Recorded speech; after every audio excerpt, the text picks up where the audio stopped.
Present continuous. Present continuous. Continuous means the work is continue. Means the work is neither finish not completed. मतलब the work is in the middle order. Continuous means the work is in the middle order. मतलब जो काम मध्य में हो. जैसे हम कहते हैं ना, हम प्रेजेंट की बात कर रहे हैं, तो मैं खाना खा रहा हूँ. तो खाना खा रहा हूँ मतलब क्या हुआ, न अभी मैंने शुरू किया है न मैं खत्म कर रहा हूँ. मतलब ये हमारा काम जो है ना मिडिल ऑर्डर में, बीच के समय में है. ठीक है ना. इट मीन्स कंटिन्यूअस मतलब वर्क हमारा जारी है. कंटिन्यू मतलब होता है जारी रखना. किसी काम को क्या करना, जारी रखना. तो प्रेजेंट का है तो मतलब प्रेजेंट टाइम में जो काम कंटिन्यू रहता है, जारी रहता है, that is the present continuous tense.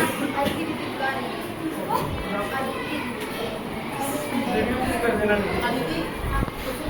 मतलब the work is continuing in the middle order.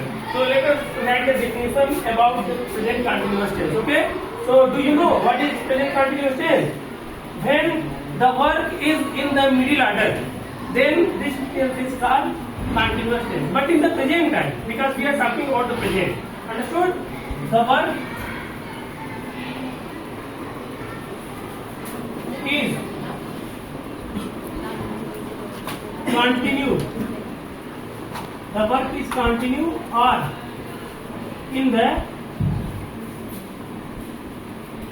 middle order in present time, because we are talking about the present time. In present time, it is known as present continuous tense. Understood?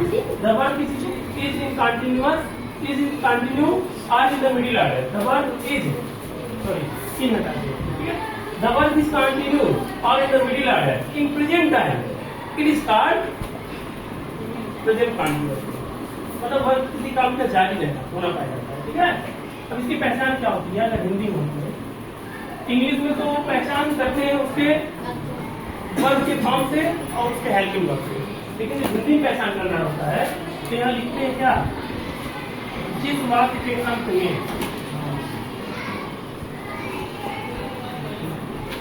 मुख्य क्रिया के साथ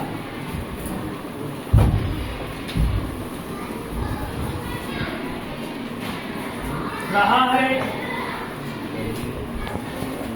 रही है, रहे हैं आदि शब्द आते हैं, प्रेजेंट कंटिन्यूअस टेंस के वाक्य कहलाते हैं.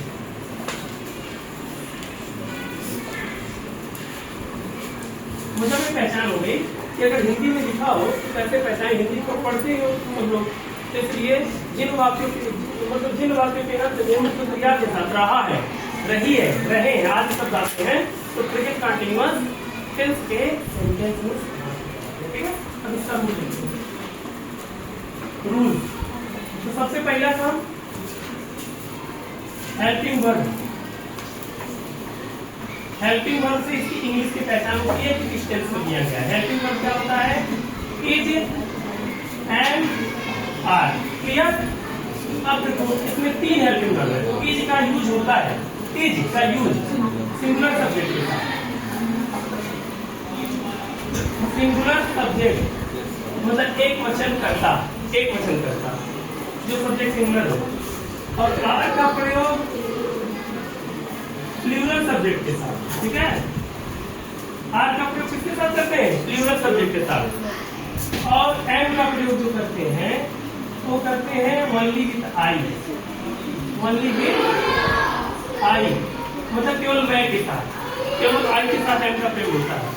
इसका प्रयोग सिंगुलर सब्जेक्ट, आर का प्रयोग प्लूरल सब्जेक्ट और एम का प्रयोग ओनली विथ आई के साथ. ठीक है. अब वर्ब का फॉर्म क्या होता है, वर्ब फॉर्म आईएनजी फॉर्म. कौन सा फॉर्म होता है, कोई भी कंटिन्यूअस टेंस रहेगा किसी भी तरह का, चाहे परफेक्ट कंटिन्यूअस का हो चाहे सिंपल कंटिन्यूअस का हो, तो हमेशा वर्ब के एनजी फॉर्म होते हैं। बस हम हेल्पिंग वर्ब से पहचान करते हैं कि वो किस टेंस में दिया गया और उसके वर्ब के फॉर्म से। क्लियर? तो हो गया है, ठीक है। अब इसमें हम आते हैं, जब ये चीज जान गए, मैंने बोला था ना कि इसमें केवल दो चीज का हम ख्याल रखते हैं। टेंस जब चेंज होता है तो दो चीज का ख्याल रखते हैं, क्या? वर्ब के फॉर्म का और उसके बाद हेल्पिंग वर्ब का। और स्ट्रक्चर तो हमारा सेम होता है। स्ट्रक्चर हम देखते हैं, अफर्मेटिव सेंटेंस के लिए है, सबसे पहले क्या आता है, आप लोग जानते हो, सब्जेक्ट। उसके बाद क्या आता है, helping verb, is and are. और उसके बाद क्या आता है, वर्ब का आईएनजी फॉर्म इसमें आएगा, प्लस ऑब्जेक्ट एक्सेट्रा। ठीक है, हमें एक साथ इस बार स्ट्रक्चर लिखवा देते हैं। ठीक है, after that we will use the negative sentence structure. तो सबसे पहले क्या आता है, सब्जेक्ट, फिर हेल्पिंग वर्ब। सब्जेक्ट के बाद तो हेल्पिंग वर्ब आना स्वाभाविक है, वहां सेंटेंस में आता है। अब प्लस यहाँ पे नॉट आ जाता है तुरंत। जब नेगेटिव सेंटेंस आता है तो हेल्पिंग वर्ब के तुरंत बाद नॉट आता है। नेगेटिव सेंटेंस में तब उसके वर्ब का ing form plus object etcetera. ठीक है, अब आते हैं हम इंट्रोगेटिव। इंट्रोगेटिव में जब वाक्य की शुरुआत क्या से, जब सेंटेंस की शुरुआत क्या से हो, जब क्या से मतलब हिंदी में, इंग्लिश में होता है हेल्पिंग वर्ब। ठीक है, तो helping verb is a mark plus subject plus verb ING form दे दो। यहाँ पे हेल्पिंग वर्ब मैंने इधर कर दिया, सब्जेक्ट हेल्पिंग वर्ब की जगह कर दिया और सब वर्ब है ना, मैंने बताया था सबका स्ट्रक्चर एक जैसा होता है। अब प्लस ऑब्जेक्ट एक्सेट्रा। क्लियर? और क्वेश्चन मार्क जरूर रहेगा। अब इसका हम निगेटिव भी देख लें, तो helping verb is a mark plus subject plus not आ जाएगा। अब एक सब्जेक्ट के बाद नॉट जाता है जब भी हम इस तरह पढ़ते हैं। ठीक है, अब वर्ब के फॉर्म के पहले नॉट आता है and then object etcetera. Okay, अब इंट्रोगेटिव वर्ड से शुरुआत होने वाले सेंटेंस जब क्या सब बीच में आए या कोई दूसरे इंट्रोगेटिव वर्ड्स आए तो हम क्या करते हैं, आई डब्ल्यू लगाते हैं और सब इन्हें बताए थे आई डब्ल्यू और सब ऐसे बात देंगे और कुछ नहीं करना। I W plus helping verb is a mark and plus subject and plus verb ing form plus object and etc. Clear? And then after this last structure IW plus helping verb and R and plus मुझे आता है ना, और दूसरा subject plus not plus verb ing plus object etcetera and then last one question. ये तो सारे structure मैंने बताया था ना, 6 स्ट्रक्चर को होंगे, सभी सेंटेंस को बनाने के 6 स्ट्रक्चर होते हैं। क्लियर? अब इसका एग्जांपल देखते हैं। वेट्स ऑफ पेड़ से फूल तोड़ रहे हैं। क्या है, वे सब पेड़ से फूल तोड़ रहे हैं। हम चाहे इंग्लिश को इंग्लिश में पढ़ा सकते हैं, लेकिन क्या मतलब जो समझे नहीं। हमारे यहाँ बोलने का कोई मतलब नहीं रहेगा जब आप लोगों को समझ नहीं आए, इसलिए मैं दोनों मिक्सअप पढ़ाता हूँ। ठीक है, तो हम अंग्रेजी में पढ़ा के उसे चले जा सकते हैं, लेकिन फिर कोई मतलब नहीं रहेगा, समझ में नहीं आएगा, बात बताओ समझ में नहीं आएगा, समझाए समझ में नहीं आएगा, क्या मतलब है। इसलिए ऐसा चीज ताकि एकदम पूरा अंदर तक पहुँच जाए। ठीक है, तो देखते हैं इसका आंसर। तो सबसे पहले क्या आता है, सब्जेक्ट मतलब दे। दे एक सिंगुलर है, प्लूरल है, प्लूरल। ठीक है, तो दे और दे के साथ आर का प्रयोग मैंने ही लिखा, प्लूरल सब्जेक्ट आर। ठीक, दे आर। तो उसके बाद वर्ब का फॉर्म, तो तोड़ना, तोड़ रहे हैं, तो प्लकिंग, PLUCKING, प्लकिंग क्या, फूल, तो फ्लावर कहाँ से, पेड़ से। तो from the first example, now second example, negative sentence. वह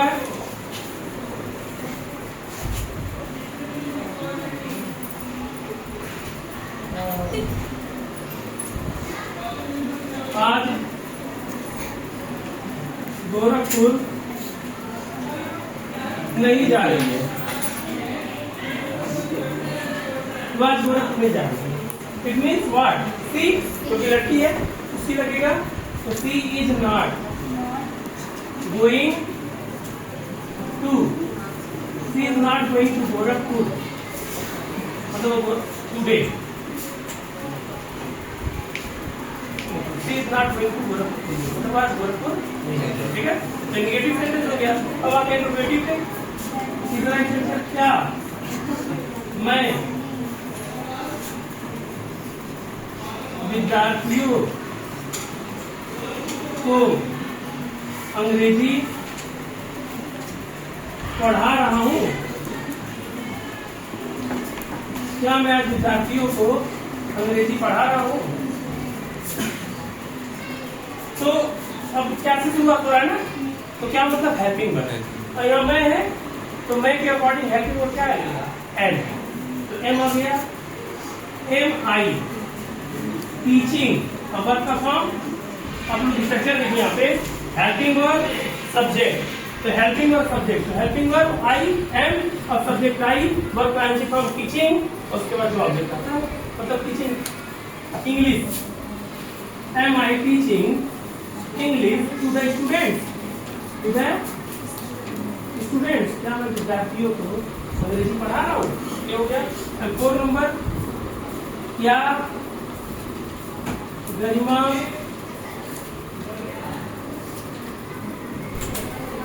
अपने विषय तैयार नहीं कर रही है? तो क्या हो जाएगा, इज सिंगुलर सब्जेक्ट है ना, गरिमा, गरिमा नेमिंग वर्ड है, तो singular subject is Garima, is Garima not, तैयार करने का मतलब प्रिपेयरिंग, ठीक है, इज गरिमा नॉट प्रिपेयरिंग हर लड़की है इसलिए अपने के लिए हर लगेगा, ठीक है, हर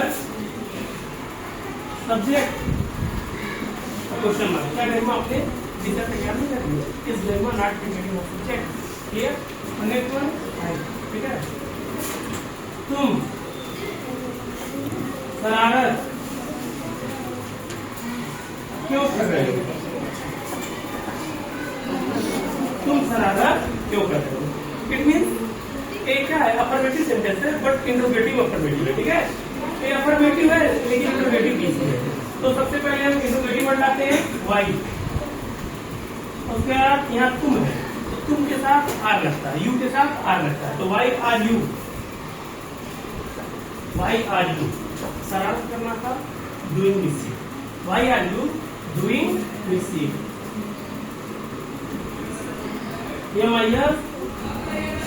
MISCHIEF, तो why are you doing mischief, मतलब शरारत, ठीक है, तो शरारत क्यों कर रहे हो। और लास्ट स्ट्रक्चर के अकॉर्डिंग हम इसका एक सेंटेंस लेते हैं, वह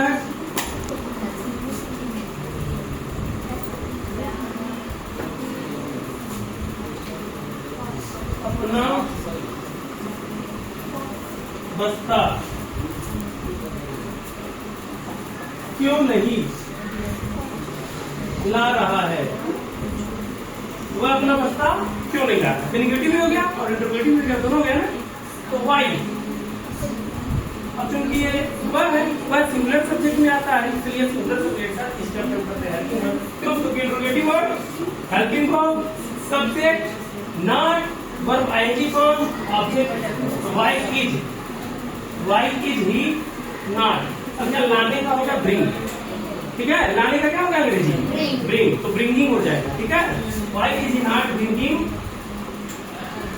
BRING ब्रिंगिंग हिज, अपने के लिए यहाँ पे वह लड़का है उसको अपने के लिए हिज लगेगा, हिज बैग, बस्ता का क्या होगा बैग, तो why is not bringing his bag, ठीक है। तो इस तरह से हमारा प्रेजेंट कंटीन्यूअस का ये रूल, उसके बाद उसका डेफिनेशन और स्ट्रक्चर और हर एक स्ट्रक्चर से रिलेटेड एक एक सेंटेंस, तो इसके अकॉर्डिंग हम क्या कर सकते हैं, कोई भी ट्रांसलेशन, ठीक है, और एक इजी वे हो जाएगा जिससे आप लोग को बोलने में स्पीकिंग में मदद करेगा, क्यों, क्योंकि अगर हमारे दिमाग में सारी चीजें सेट रहेंगी, जैसे हमारे दिमाग में हर चीज का क्या मतलब हेल्पिंग वर्ब सेट है, उसके बाद स्ट्रक्चर वगैरह सेट है, तो क्या होता है, तो उसमें बोलने में क्या होता है, हेल्प करता है, ठीक है, इसकी वजह से हम स्पीकिंग इजी वे में सीख सकते हैं, क्यों, क्योंकि तब हम प्रैक्टिस करेंगे उसमें बोलने का।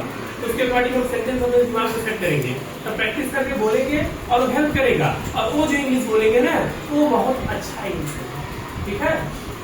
वो धाधलेबाजी वाला नहीं होगा कि टूटी फूटी इंग्लिश, वो आप एक वेल मेंटेन जैसे न्यूज वाले बोलते हैं ना, तो उसके अकॉर्डिंग यहाँ पे जो आप बोलेंगे वो, ठीक है। Okay, thank you everyone.